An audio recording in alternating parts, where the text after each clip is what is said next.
Good morning. ये हम लोग जा रहे हैं आज राजधारी वाटरफॉल। ये अपना ग्रुप है और हम लोग राइडिंग अभी चालू किए हुए हैं। फर्स्ट टाइम आज पहला राइड है हम लोग का और पहला ब्लॉग भी है मेरा यूट्यूब का। अभी हम लोग रेनीकोट रिहांद बांध पे पहुंच चुके हैं। आपका वहाँ का पुल देख सकते हैं आप। ये फेमस पुल है। यहाँ पे कोई भी राइडर आए सबसे पहले यहाँ पे रुकते हैं एक बार।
राजधारी दोनों यही है, देख सकते हैं आप अच्छे से।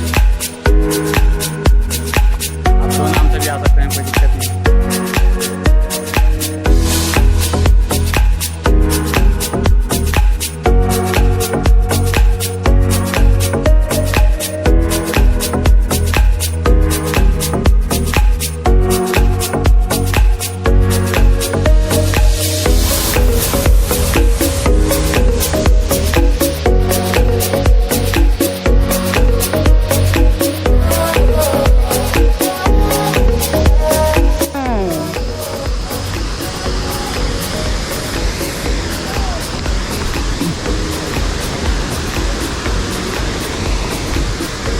ये नज़ारा देखने लायक है भाई।